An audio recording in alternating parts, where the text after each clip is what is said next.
16h07 et 29 secondes. Le car s'engage maintenant sur la voie ferrée.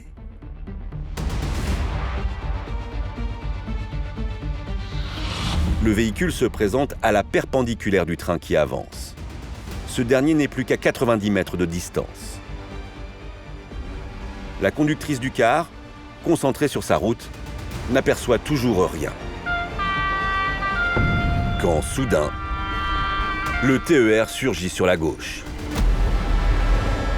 À bord du train, Barbara, la passagère retardataire, perçoit immédiatement qu'il se passe quelque chose d'anormal. Bonsoir à tous. Une dramatique collision cet après-midi entre un car à la une du journal. D'abord, ce drame dans les Pyrénées-Orientales. Un train a percuté un bus scolaire. L'accident s'est produit à hauteur du passage à niveau numéro 25 de Millas dans les Pyrénées-Orientales. C'est une image qui a choqué tout un pays. Un accident de la route exceptionnel, engageant la responsabilité d'un train contre un car scolaire. Voici l'histoire de la catastrophe de Millas. C'est une journée d'une grande banalité qui va se terminer tragiquement. C'est un drame qui a touché la France entière. On entend ça dans les films, dans les faits divers, mais jusqu'au jour où ça vient de nous arriver. Lors de cet accident, le passage à niveau, croisement à haut risque et bête noire des automobilistes, a révélé sa dangerosité comme jamais auparavant. Que s'est-il passé le 14 décembre 2017 dans cette commune des Pyrénées-Orientales pour qu'un car scolaire chargé de 23 collégiens puisse connaître un accident de cette nature? Comment la collision a-t-elle pu se produire? À partir du moment où vous avez le croisement de deux véhicules très différents, évidemment que c'est dangereux. Quels éléments techniques propres au passage à niveau et à la configuration de la route expliquent cette tragédie? À partir des rapports d'experts du BEATT, le Bureau d'enquête sur les accidents de transport terrestre, les plus grands spécialistes du sujet décryptent cet accident seconde par seconde. La particularité avec cette ampoule toute simple, c'est qu'il faut être positionné correctement sur la voie pour bien la distinguer. Le carrefour présente une géométrie qui oblige à faire attention pour un véhicule long dans son mouvement de giration vers la gauche. Rescapés et témoins ont accepté de raconter cette journée dramatique. Je suis obligée de me cramponner, sinon je pars sur le côté. J'ai vraiment cru que le train allait dérailler. Tout ce que je vois, ce sont des corps qui sont éjectés par les fenêtres. Ainsi que les parents des victimes. J'ai senti le mal-être, ça pouvait être notre bus, c'est pas forcément un Ophélia, hein. Mais bon, il y avait trop de petits détails. Voici comment une situation des plus banales est devenue en l'espace de quelques secondes une catastrophe hors de contrôle.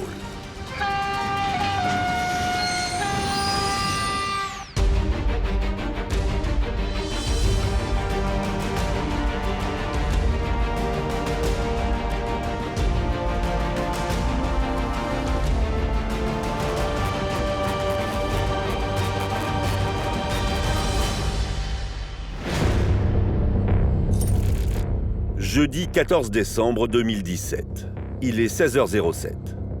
À Millas, dans le sud de la France, une voiture s'apprête à traverser le passage à niveau numéro 25. À l'intérieur, Bécane et Baïsangour. Ces deux amis d'origine tchétchène ont fait la route depuis Perpignan. Ils ont rendez-vous pour réparer leur véhicule. On a appelé un garagiste et il nous a dit au téléphone qu'il habitait à Millas, qu'on pouvait le retrouver là-bas. On s'est dit que Millas c'était à côté et qu'on pouvait y aller tout de suite. Les deux hommes ne se doutent de rien. Pourtant, face à eux, une situation dramatique s'installe. L'ambiance est tout à fait normale. On parle de voitures, des différents modèles de pare-chocs qui existent. Voilà. En plus, il fait beau ce jour-là. Ça fait du bien. Quand tout à coup...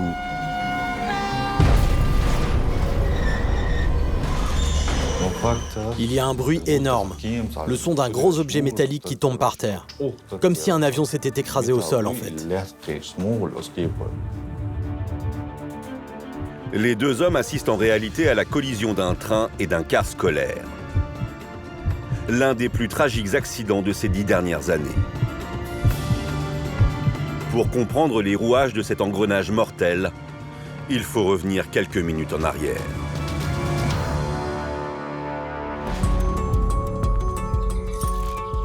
Jeudi 14 décembre 2017, 15h40.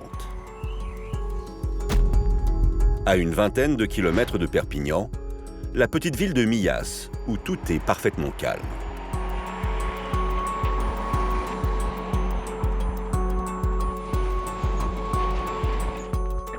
Mathieu Ferry travaille comme journaliste à France Bleu Perpignan. Il connaît très bien la région. Millas, c'est un joli village catalan, avec des belles pierres, avec une place avec des beaux platanes. On se dit que d'ordinaire, il doit se passer plein de jolies choses à cet endroit-là, que d'y avoir des anciens qui jouent à la pétanque, des enfants qui jouent, voilà. Je me souviens que c'est une journée où il y a très peu d'actualité, il ne se passe pas grand-chose ce jour-là. Je me demande même ce qu'on va mettre, nous, dans les journaux d'information le lendemain matin. Au collège Christian Bourquin, c'est la dernière semaine de cours avant le début des vacances de Noël. Stéphanie Fruité est la maman d'Ophélia, 13 ans. Sa fille, élève en 5e, ne cache pas son impatience de terminer les cours. J'étais contente parce qu'il y a Noël qui arrivait, bien sûr. Je lui avais fait la surprise, je lui avais rien dit, donc tous les jours, tu m'as pris quoi? Tu m'as pris quoi? Donc je lui avais rien dit. Donc je lui avais fait des surprises et tout ça, donc tous les jours, moi, je pense qu'elle était impatiente d'arriver à Noël, quoi. Elle était enjouée, justement, les vacances arrivaient, cool. 500 autres adolescents fréquentent le collège. Originaires des villages alentours, la plupart sont véhiculés. C'est le cas d'Ophélia, qui habite Saint-Félieu-d'Aval, situé à environ 4 km de Millas. Pour se rendre au collège, elle emprunte chaque jour le car scolaire. On est en milieu, on va dire en milieu rural, même si c'est pas non plus la pleine campagne, mais enfin néanmoins on n'est pas dans une grande ville, donc il n'y a pas de transport en commun. Et pour ramener les enfants, pour rentrer à la maison le soir, il faut emprunter soit la voiture quand papa et maman viennent les chercher, ou sinon il faut emprunter le bus. Le quotidien d'Ophélia, comme celui de ses camarades, est donc rythmé par ses trajets entre le collège et son domicile. Ophélia, en fait, elle part pratiquement en même temps que nous, donc je l'amène en passant à l'arrêt de bus. Donc elle prend le bus à 7h50 à Saint-Félieu, qui l'amène directement au collège de Millas. Et si elle commençait à 9h, elle se levait quand même le matin et elle allait rester devant le collège avec ses copines. Voilà.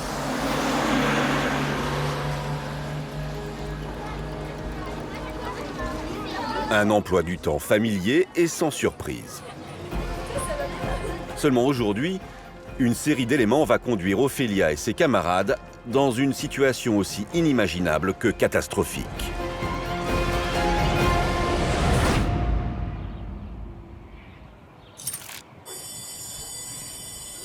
« 15h50. La fin des cours retentit. Ophélia se prépare à quitter l'établissement et s'en va rejoindre ses camarades vers la sortie. Fabien Bourgeonnier est le père de Loïc, 14 ans. Son fils doit rentrer à la maison dans une vingtaine de minutes. Ils sont plutôt joyeux, les enfants. Ils sont concentrés chez eux, ils ont passé leur journée à l'école, comme nous, on a passé notre journée au travail. Donc ils rentrent chez eux pour goûter, pour nous raconter leur journée, pour après aller voir leurs potes, aller jouer au foot, ou je ne sais encore. Je passe dans une toute petite cour, donc ils sortent leur carnet. Et là, il y a le surveillant, donc il surveille le carnet pour voir s'ils ont le droit de sortir. Et hop, ça sort. Et là, il y a les bus en fait qui attendent en file. Et donc les enfants, ils sortent, voilà, tranquilles comme ça. Comme 21 autres élèves du collège, Ophélia et Loïc embarquent dans le car qui va les ramener à Saint-Féliu-d'Aval. Un car que les élèves connaissent évidemment très bien. Ce véhicule fait partie des modèles les plus répandus dans le transport scolaire en France. Il mesure précisément 11,90 m de long et 2,50 m de large. Il peut transporter jusqu'à 60 personnes. Ce jour-là, au poste de pilotage, la conductrice attend les élèves. Bonjour madame. Ancienne aide-soignante, elle exerce cette nouvelle fonction depuis 2 ans. Pour elle, c'est une mission de conduire le bus. Donc, c'est une femme qui est très attentive. Le bus, pour elle, c'est un monde, c'est un ensemble d'ailleurs amical. Bonjour madame. Bonjour, ça va bien? C'est une femme qui est encore imprégnée de ce qu'on lui a appris. Et finalement, le fait qu'elle soit une conductrice diplômée depuis 2 ans, elle a encore parfaitement dans sa tête les enseignements qui ont été prodigués. Le car est prêt à partir. Il ne manque plus qu'un seul élève et le compte sera bon. Elle l'attend parce qu'il n'y a aucune raison de partir à l'heure si tout le monde n'est pas là. Le dernier élève se présente enfin. Il est 16h04. Le car peut quitter le collège.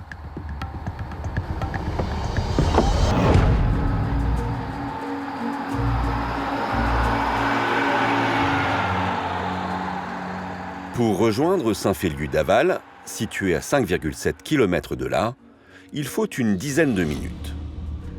La conductrice doit emprunter la D46 avant de rejoindre le chemin du Rallet.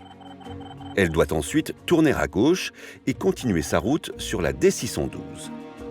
Puis, à un rond-point, elle se dirigera sur la D916 avant d'arriver à destination. C'est un trajet qui est fait plusieurs fois par jour, puisque nous ne sommes pas dans une école primaire, nous sommes dans un collège. Donc il y a des horaires de sortie et d'entrée qui sont variables. Donc un conducteur de car fait en moyenne 6 trajets par jour. Ce trajet est le dernier de la journée. Dans quelques minutes, la conductrice aura terminé son service. Bien qu'elle soit parfaitement à l'aise aux commandes du véhicule de 12 mètres de long, elle doit malgré tout rester vigilante. C'est une route qui pourrait paraître sans difficulté, mais qui a une petite difficulté, c'est qu'en fait, quand la conductrice du bus quitte le collège de Millas, la route longe la voie ferrée et à un moment donné doit traverser la voie ferrée en tournant sur la gauche. En effet, le collège Christian-Bourquin est implanté de l'autre côté d'une voie ferrée qui relie Perpignan à Villefranche-Vernay-les-Bains. Pour rejoindre les villages alentours, les cars de transport scolaire doivent forcément la traverser. Et le franchissement se fait au passage à niveau numéro 25, installé juste à la sortie d'une intersection. Cette dernière permet de connecter le chemin du Rallet à la D612. La conductrice sait très bien qu'à cet endroit précis du trajet, elle doit redoubler de vigilance.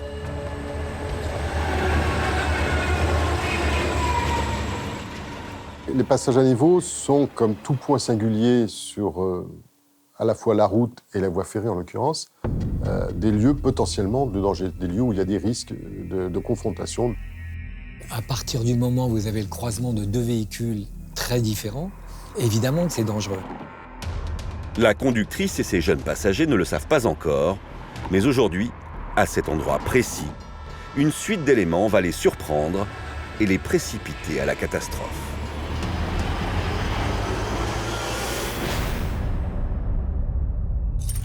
« 16h05.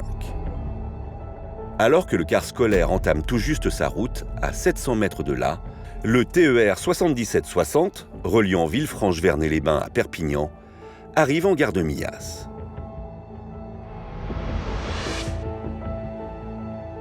Les lieux ne sont fréquentés que par 1500 voyageurs par an. Alors aujourd'hui, le retard de 10 minutes du train passe quasiment inaperçu. Mesdames, Messieurs, dans quelques instants, notre train servira à la gare de Millas. Cela arrange Barbara Guillot. La jeune femme est partie faire des travaux chez sa sœur à Millas quelques heures plus tôt. Après une journée éreintante, elle est pressée de rentrer à Perpignan. Ma journée finie, donc je regarde si j'ai le temps de prendre le train. Je vois qu'il a quelques minutes de retard, donc je vais pouvoir l'avoir si je me dépêche un peu. Je me dis que c'est un coup de chance ce jour-là, que je peux rentrer dans le train, que je vais être plus rapidement sur Perpignan. Donc je rentre vraiment sereine dans ce train, ce jour-là.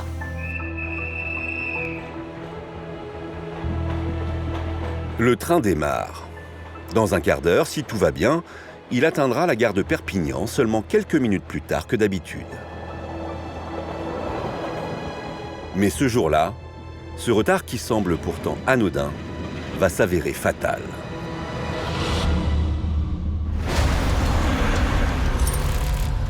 « 16h06.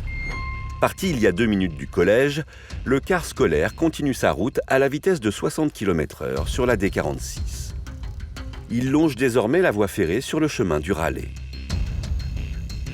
De l'autre côté des arbres, le train régional, ici en jaune, est sur sa lancée.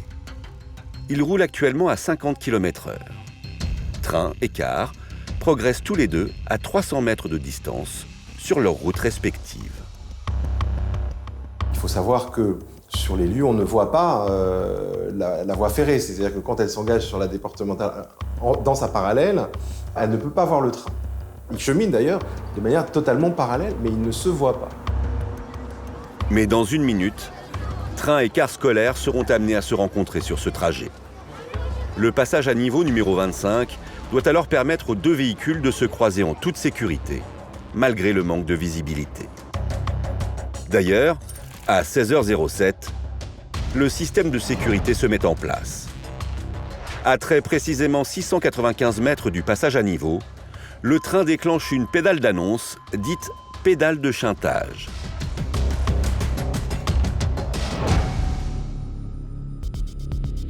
Quand le train passe sur cette pédale, cette dernière actionne instantanément la sonnerie d'alerte du passage à niveau.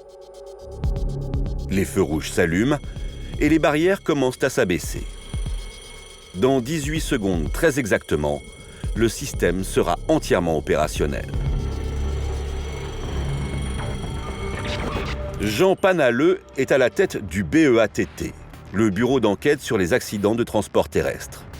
Pour lui, le passage à niveau est un outil de protection efficace. Si la vigilance des conducteurs automobiles n'est pas totale, n'est pas continue, il peut y avoir un problème. C'est d'ailleurs pour ça que les passages à niveau sont équipés de signalements, d'une signalisation permettant d'alerter au moment où ils sont dangereux. À compter de maintenant, chaque seconde va se révéler déterminante dans la suite des événements.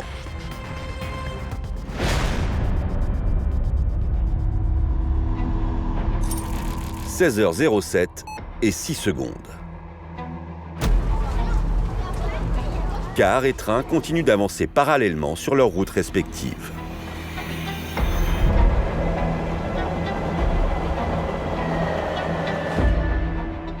Le train est à 580 mètres du passage à niveau. Le car scolaire, lui, est à 230 mètres. Bien qu'elle continue de sonner, l'alarme du passage à niveau n'est pas encore audible dans le car.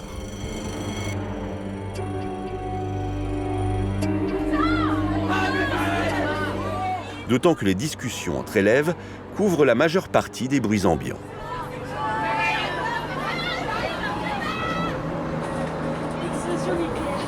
Comme tous les jours, Ophélia profite du temps de transport pour téléphoner à son petit ami.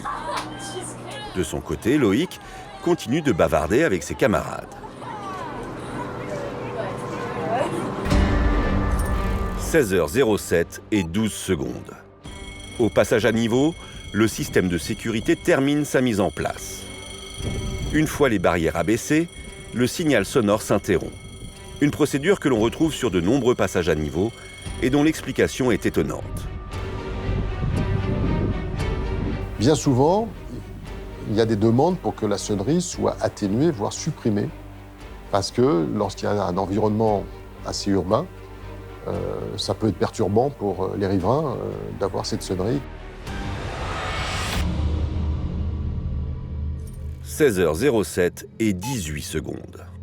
soit 3 minutes 20 secondes après que le car scolaire a quitté le collège. Comme le montre cette animation, le passage à niveau n'est plus très loin. À partir de cet instant, la moindre seconde, la moindre action, va compter dans la suite des événements. À Millas, le car scolaire et ses 23 collégiens s'approchent du passage à niveau. Si la conductrice n'entend pas la sonnerie, elle ne semble pas non plus prendre en compte les feux rouges clignotants. Et ce pour une raison très simple. Elle est dans l'incapacité de les voir. Ce sont des feux de 160 mm de diamètre, alors que les feux routiers sont souvent de 200 à 300 mm, donc diamètre beaucoup plus important, donc forcément plus visible. Ce feu rouge est composé d'une simple ampoule lumineuse. Et la particularité avec cette ampoule toute simple, c'est qu'il faut être positionné correctement sur la voie pour bien la distinguer. Dans le car, la conductrice n'est pas dans le bon axe pour bien discerner le feu pourtant en marche. Quand on quitte le chemin du Rallye, on ne peut pas voir correctement le feu pour la simple et bonne raison que le véhicule n'est pas dans le bon angle de la lumière. En plus, il y a un pare-soleil qui couvre une bonne partie du feu rouge, à tel point qu'on ne peut pas le voir.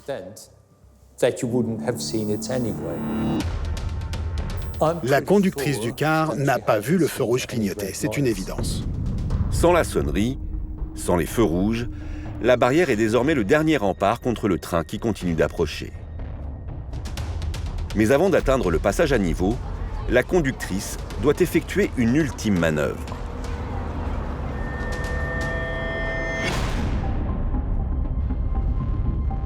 En quittant le chemin du Rallye, elle doit tourner à gauche sur l'intersection menant à la départementale 612. Le virage est serré.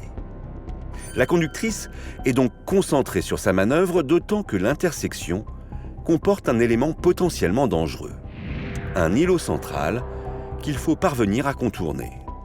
Le carrefour présente une géométrie avec des îlots, de la signalisation en place, qui oblige à faire un peu attention pour un véhicule long dans son mouvement de giration vers la gauche. Et on a surtout un virage extrêmement difficile à prendre pour un autobus. Pour une mobilette ou pour une voiture, pas de difficulté. Mais pour un autobus, on voit bien que la manœuvre est quand même très délicate. C'est compliqué parce que le bus fait environ 12 mètres et si vous ne faites pas attention, vous ne passez pas. Ou alors vous accrochez la roue avant, vous accrochez la roue arrière sur les terre-pleins centraux ou sur le trottoir d'en face. La manœuvre n'est pas simple. Non seulement la conductrice doit contourner le terre-plein avec précaution, mais elle doit également faire attention aux glissières de sécurité qui encerclent l'intersection. C'est une manœuvre qui nécessite toute l'attention du conducteur ou de la conductrice. Il y a un jeu de rétroviseurs. Les rétroviseurs permettent de voir si on va accrocher avec le pneu avant. Et l'autre rétroviseur permet de savoir si à l'arrière, le pneu arrière va également ne pas accrocher. Et quelqu'un qui est habitué, il fait attention parce qu'il sait que les potentialités d'accrochage sont importantes. En tant qu'automobiliste, le train n'est clairement pas la première chose à laquelle on pense quand on conduit. On est bien plus concentré sur la route et on fait attention à ce que notre véhicule soit correctement positionné sur la voie. De plus, la conductrice, dont les horaires de conduite sont bien précis, n'a jamais à s'arrêter à ce niveau-là de la route. Ce jour-là, c'est la 6e fois que la conductrice fait ce trajet. Les 5 fois précédentes, le passage à niveau était bien ouvert, comme d'habitude. Donc, à ce moment-là, elle n'a aucune raison de se méfier. La conductrice fait le trajet depuis la rentrée précédente et donc est habituée à passer à cet endroit. Et d'après les horaires relatifs des trains et des ramassages scolaires, elle n'avait jamais eu l'occasion de devoir s'arrêter au passage à niveau. Elle n'a jamais rencontré une barrière fermée. Donc je pense que dans sa tête, la barrière est ouverte et que son attention, elle n'est pas du tout focalisée sur la barrière. Seulement, ce jeudi n'est pas un jour comme les autres. Et ce que la conductrice omet de prendre en compte est capital.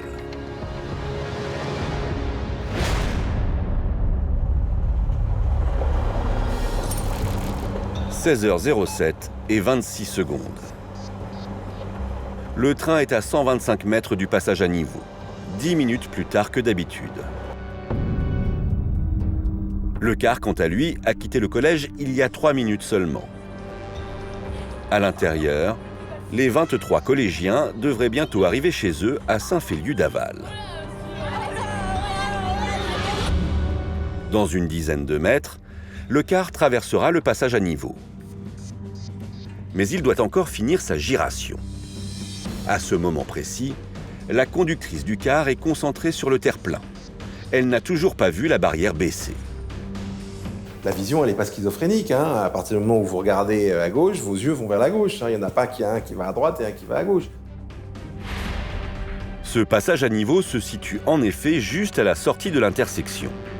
Il reste peu de marge après le tournant pour les gros véhicules qui se retrouvent immédiatement face à la barrière de sécurité.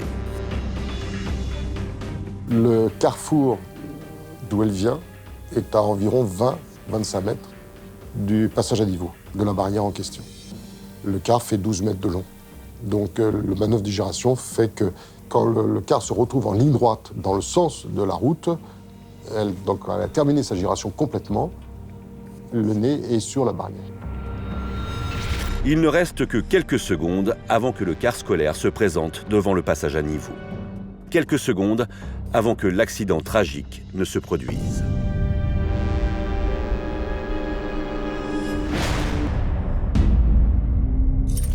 « 16h07 et 28 secondes. La conductrice du car scolaire a maintenant terminé sa manœuvre. Un dernier tour de volant pour se mettre dans l'axe de la départementale et elle pourra continuer son chemin en traversant la ligne ferroviaire. Droit devant, la voie est libre. En tout cas, c'est ce qu'elle croit. Et cette barrière est en dessous de son pare-brise. Donc, visuellement, elle ne la voit pas, cette barrière. La barrière est trop basse pour être vue. Le train arrive. Le piège se referme. Comme d'habitude, la conductrice avance au pas. Mais cette précaution va avoir une influence terrible sur la suite des événements. Car à faible allure, le car scolaire de 18 tonnes fait plier lentement la barrière de sécurité. Et surtout, à l'intérieur du car, aucun bruit susceptible d'avertir la conductrice du danger n'est perceptible. Il arrive à vitesse lente sur la barrière, et cette vitesse lente fait qu'il pousse la barrière calmement, enfin, j'allais dire, sans qu'il y ait un choc véritable qui signale le fait qu'une barrière a été heurtée. Cette absence de choc est facilitée par la composition même de la barrière. Comme le montre cette vidéo, les barrières de passage à niveau se plient instantanément car elles sont composées de fibres de verre, une matière très flexible. Il faut savoir que les barrières de passage à niveau ne doivent pas constituer un obstacle dangereux pour les véhicules. Donc elles sont constituées de fibres qui les rendent à la fois souples et fragiles, c'est-à-dire souples pour pouvoir être pliées et fragiles pour pouvoir être cassées.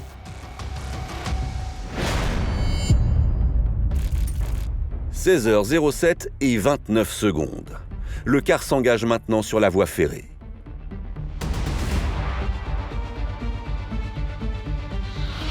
Le véhicule se présente à la perpendiculaire du train qui avance. Ce dernier n'est plus qu'à 90 mètres de distance. La conductrice du car, concentrée sur sa route, n'aperçoit toujours rien. Quand soudain, le TER surgit sur la gauche. À bord du train, Barbara, la passagère retardataire, perçoit immédiatement qu'il se passe quelque chose d'anormal.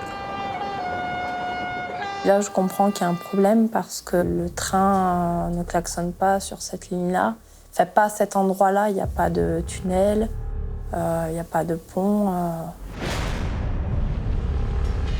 Le freinage d'urgence du TER est activé. Tous les freins sont mobilisés pour qu'il s'arrête le plus vite possible. Ça fait un bruit de grincement, donc on sent qu'on ralentit. C'est vraiment un bruit très aigu, très strident, très fort comme bruit. Mais la distance de freinage est bien trop courte. Le train n'est plus qu'à 90 mètres du quart. Or, compte tenu de son poids, environ 100 tonnes, et de sa vitesse, environ 75 km/h, il faudrait au train près de 300 mètres pour s'arrêter complètement.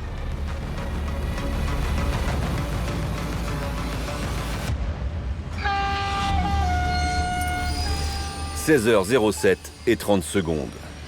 La conductrice peut encore se sortir de la situation. Il ne lui reste qu'une fraction de seconde pour se décider et quitter la voie.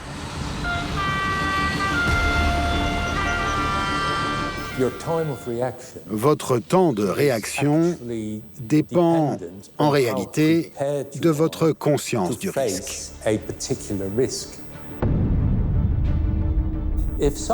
Si vous vous attendez à un obstacle sur la route, alors votre temps de réaction sera d'1 ou 2 secondes. Mais si vous ne faites pas attention, il faut d'abord que vous vous rendiez compte du problème, que vous digériez l'information et qu'ensuite vous réagissiez. Cela peut donc prendre 7 bonnes secondes avant que votre cerveau vous dise « il faut freiner » ou accélérer maintenant pour éviter l'accident. La conductrice ne dispose pas de ce temps minimal pour réagir. Dans 2 secondes, l'inévitable va se produire. Devant des témoins sidérés.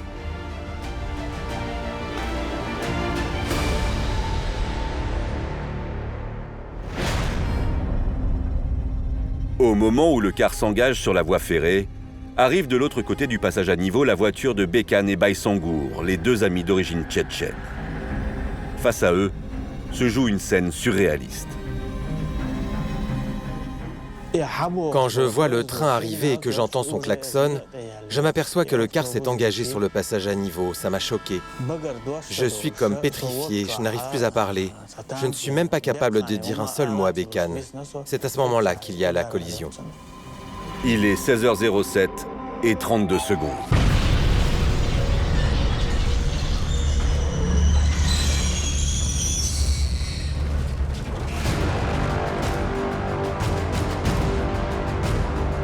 Je perçois la violence du choc parce que je suis obligée de me cramponner, sinon je pars sur le côté. En étant vraiment dans les premiers sièges et dans le premier wagon, on ressent tout. J'ai vraiment cru que le train allait dérailler. Le bus, quand il est percuté par le train traverse le bus, comme si le bus était du carton-pâte. Il n'offre pratiquement aucune résistance.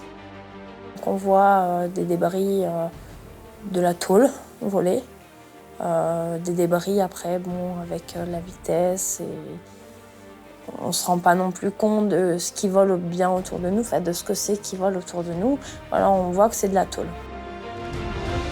L'accident est d'une violence exceptionnelle. Sous l'effet dynamique du train qui poursuit sa route, le car est coupé en 2.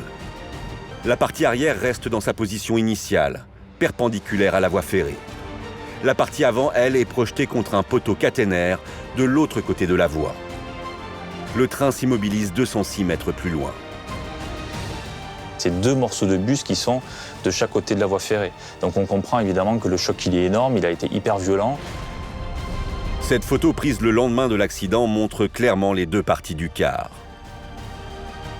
On pense aux enfants qui sont peut-être assis au moment du choc au milieu du bus. Donc on comprend de suite. 16h07 et 33 secondes. De l'autre côté du passage à niveau, les 2 amis Bekan et Baysangour assistent ahuris à la collision. Au début, on ne voit pas que le bus s'est coupé en 2 parce que tout est recouvert d'un énorme nuage de poussière. Sincèrement, si je n'avais pas vu le train s'éloigner, j'aurais cru que c'était une bombe artisanale qui l'avait fait exploser.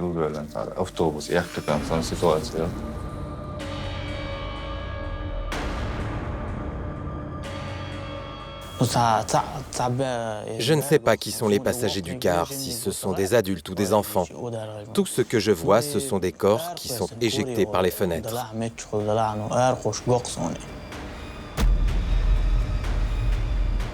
Le car est complètement éventré. Il y a des corps partout. Il y a du sang partout. Il y a des effets personnels partout. 16h08. Bekan et Baïsangour retrouvent leurs esprits. Ils quittent le véhicule et partent en direction du car déchiqueté. Je me précipite vers le bus et la première chose que je vois, c'est une petite fille qui s'appelle Alicia. Je n'ai jamais oublié son prénom. Elle est allongée par terre et elle est évidemment dans un état très grave.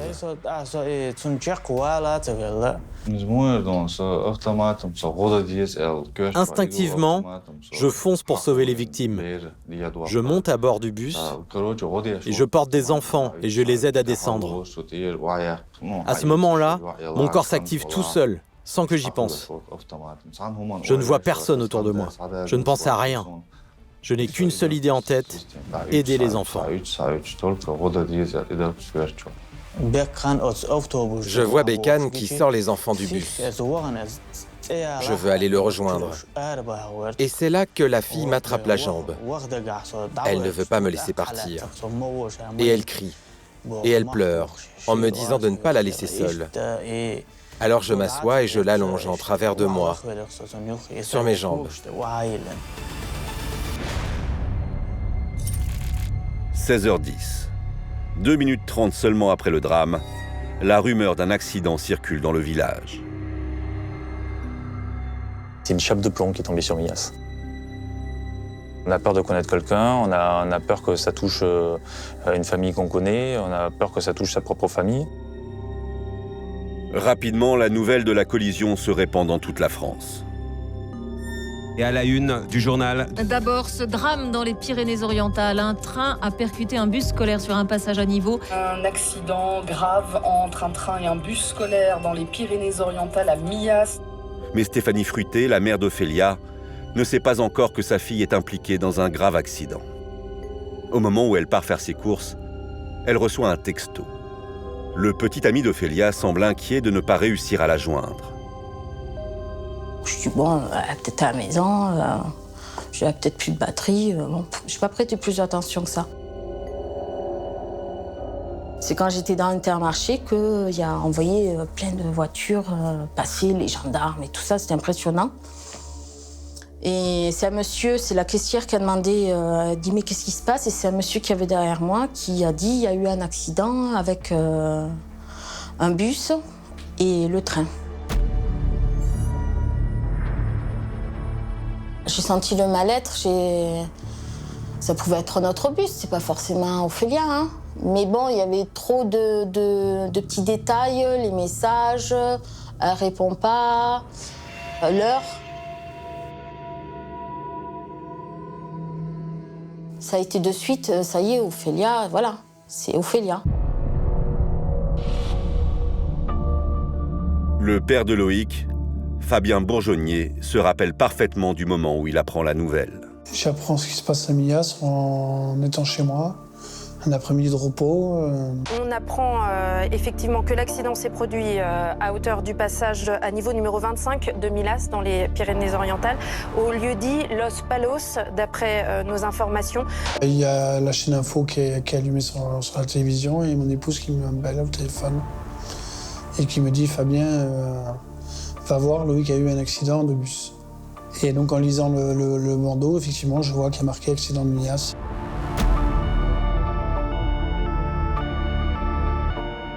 Je pars de chez moi et j'arrive à un rond-point où là, il y a des gendarmes. Là, il y a plein de parents, plein de personnes que je connais et que je ne connais pas. Fabien Bourgeonnier et Stéphanie Fruté, comme de nombreux autres parents, vivent l'un des pires moments de leur existence. Les enfants du car scolaire sont entre la vie et la mort. Il faut aller vite.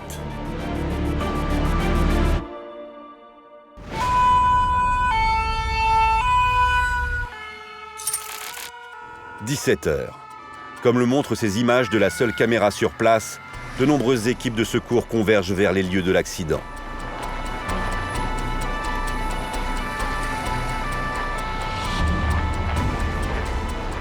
Vous avez des enfants qui sont restés incarcérés dans une partie du bus, qu'il va falloir sortir. Et puis, vous avez des enfants à l'extérieur qui sont traumatisés, qui sont par terre, qui appellent à l'aide. C'est une course contre la montre parce qu'il faut aller vite, il faut sauver des vies. Il faut aller aussi contre la nuit peut-être aussi. Donc il y a les pompiers qui installent des projecteurs sur la voie ferrée pour éclairer le bus, pour essayer d'extraire les victimes s'il en reste encore, de vérifier en tout cas qu'il n'y a personne qui est coincé en dessous. Donc oui, c'est une course contre la montre. Face à l'urgence, 4 hôpitaux sont mobilisés dans la prise en charge des victimes. Le bilan est très lourd. Au moins 4 morts sont annoncés parmi les collégiens. Bonsoir à tous. Une dramatique collision cet après-midi entre un car scolaire et un TER à un passage à niveau près de Perpignan. Il y a au moins 4 morts et 7 blessés graves, des enfants et des adolescents. Dans la nuit, Stéphanie Fruté apprend la mort de sa fille. Quelques minutes auparavant, Fabien Bourgeonnier était informé du décès de son fils Loïc. Les parents endeuillés vont aussi devoir faire face à l'enquête et aux détails troublants de l'accident. La France se réveille bouleversée par l'accident de Millas. Au total, 6 collégiens ont perdu la vie dans la collision de leur car avec le train. Diogo, Yanis, Teddy, Alan, Ophélia et Loïc. 17 autres sont blessés, dont 2 garderont des séquelles à vie.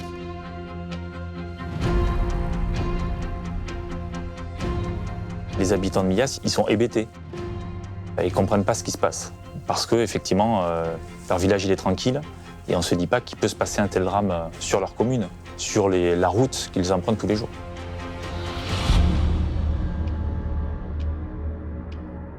Immédiatement, la catastrophe de Millas ravive le souvenir d'un accident similaire survenu 9 ans plus tôt à Allinges, en Haute-Savoie.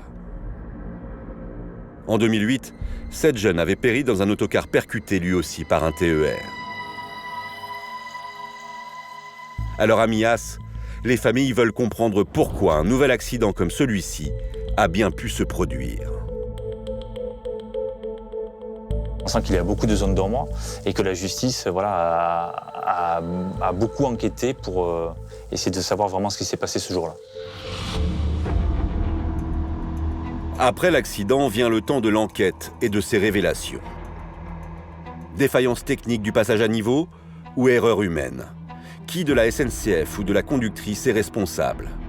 2 thèses s'affrontent. Très vite, la barrière du passage à niveau se retrouve au cœur de tous les questionnements. Était-elle fermée ou bien levée, comme le déclare l'avocat de la conductrice, Maître Codoniès?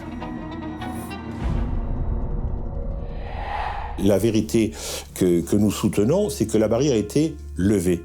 Pas que la barrière a été baissée, qu'on ne l'a pas vu. C'est ce que dit le BVA. La barrière a été levée. Si la barrière était levée, alors un dysfonctionnement technique serait à l'origine de la collision. Et cette hypothèse mettrait en cause la responsabilité de la SNCF. Mais si la barrière était bien en position basse, alors seule la conductrice serait tenue responsable. Or, les expertises techniques sont formelles. La barrière était bien en position basse. Ce que nous avons vu lorsque nous sommes allés sur les lieux le lendemain, c'est l'angle que formait l'articulation entre la barrière et son support. Et cet angle était de 90 degrés.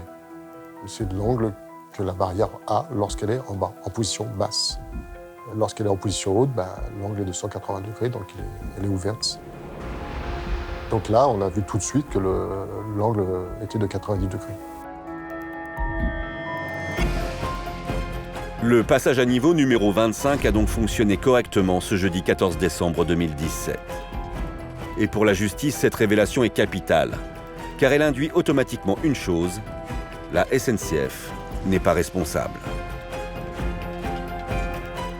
Un accident à passage à niveau, lorsque l'on écarte la cause d'origine ferroviaire, entre guillemets, c'est-à-dire le non-déclenchement de la pédale, par exemple, l'origine devient obligatoirement routière.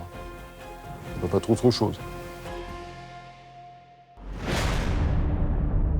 L'étau se resserre donc autour de la conductrice, mise en examen pour homicides involontaires.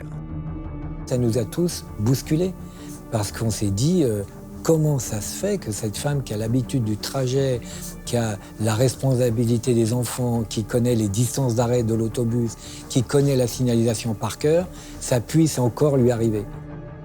Je pense qu'elle franchit ce passage à niveau comme elle le franchit tous les jours, en se disant il est ouvert, j'ai réussi ma manœuvre d'arriver sur la départementale, le danger est derrière moi.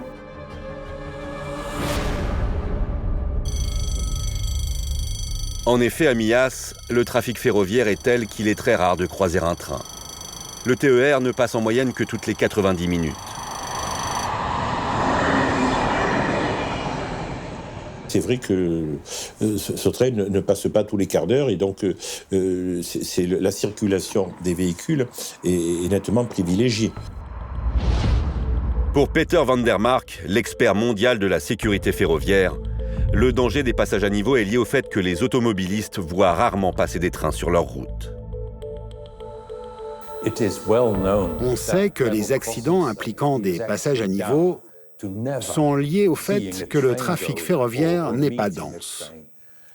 Les automobilistes ne s'attendent pas à croiser un train. En Australie, par exemple, un chauffeur de camion qui n'avait qu'une demi-heure de retard sur son planning habituel a été percuté par un des 4 trains qui passent chaque jour. Comme il avait l'habitude de faire ce trajet tous les jours, à la même heure, depuis des années, sans jamais s'arrêter au passage à niveau, il a été surpris par le train. Et au total, 11 personnes sont mortes.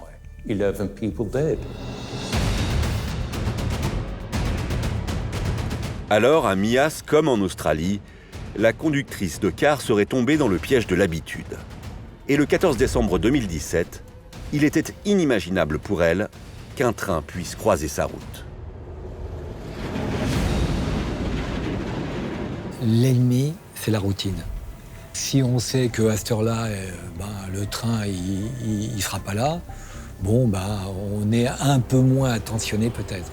Un excès de confiance, ça amène ou ça peut amener à des catastrophes.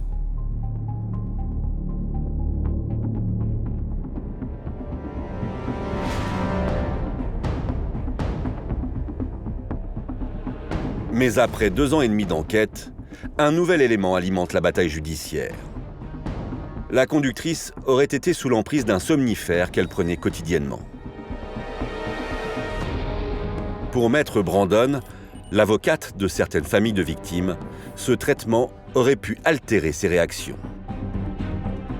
Si on demande aux personnes qui se servent de ces médicaments de ne pas les utiliser sur du long terme, de ne pas dépasser une durée de prescription de 4 semaines, c'est justement parce qu'on sait que potentiellement, au-delà, ça peut avoir des effets néfastes. Et ces effets néfastes, ils sont probablement à rechercher sur le plan cognitif. Une version que réfute Maître Codognes, l'avocat de la conductrice, soutenu par l'expertise médicale. Le somnifère n'agissant que sur une durée limitée de 6 heures. Elle le prend le soir à 20h. 20h le soir, on fait le tour, minuit, on revient 6h du matin, on remonte midi et on redescend, on est à 16h. Vous voyez, on fait 2 fois le tour, donc il y a plusieurs fois 6 heures qui permettent la destruction de la molécule. C'est ce que disent les experts. La prise du zopiclone n'a pas interféré dans l'accident. Une instruction judiciaire est en cours pour déterminer la responsabilité de la conductrice dans l'accident. Mais bien que la SNCF ait été mise hors de cause, cette catastrophe a révélé la dangerosité des passages à niveau. Un accident, c'est jamais une seule cause. Alors on peut dire la cause, c'est le conducteur, on efface tout et à la prochaine. Non, c'est pas tout à fait ça.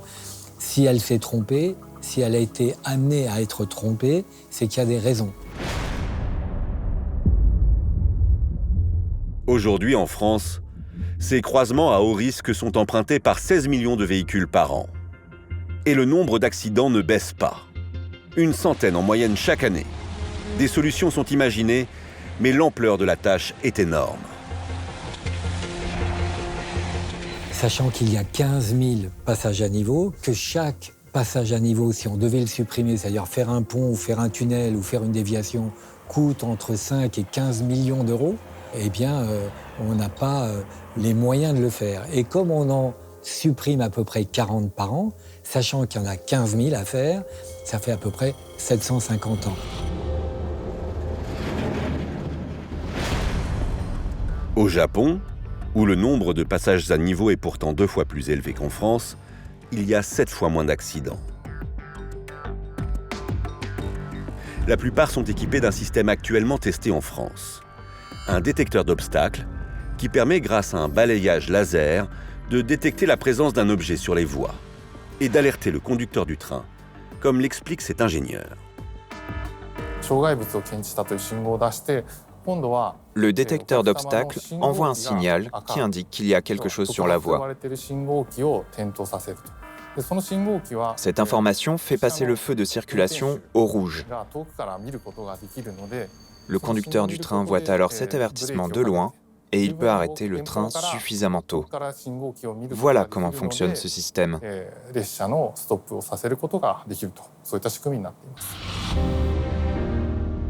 Ce détecteur en 3 dimensions fonctionne dans tous les cas de figure et par tout temps.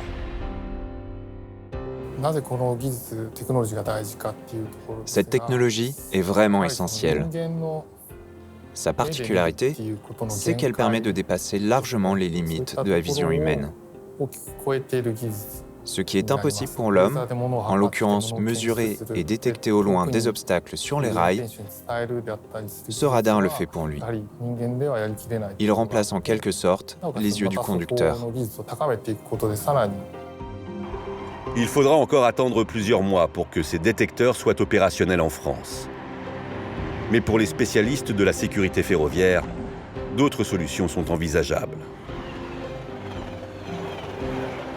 Il y a des tas de petites choses à faire qui ne coûtent pas très cher, qu'on recule le point d'arrêt, par exemple, qu'on le mette à 100 mètres. Et là, il y a un feu rouge et un feu vert en alternance. Il y a déjà des feux clignotants, mais c'est peut-être pas suffisant. La preuve, on peut faire des dos d'âne aussi qui ralentissent considérablement, presque à l'arrêt, les véhicules. Il y a des moyens, mais on ne les a pas utilisés. C'est long.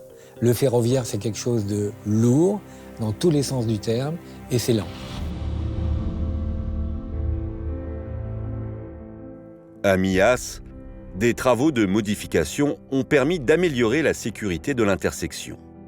Un panneau stop a été installé au croisement au bout du chemin du Rallye. Les îlots centraux ont été modifiés pour dégager de l'espace aux cars lorsqu'ils manœuvrent.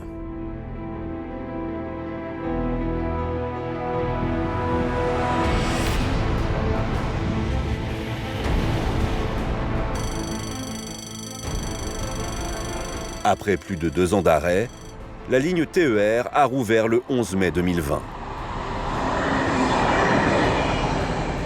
Cette reprise de l'activité ferroviaire est comme un nouvel élan pour la commune profondément marquée par l'accident. Même si ici, personne n'oubliera les enfants disparus ce jour du 14 décembre 2017, dans une catastrophe hors de contrôle.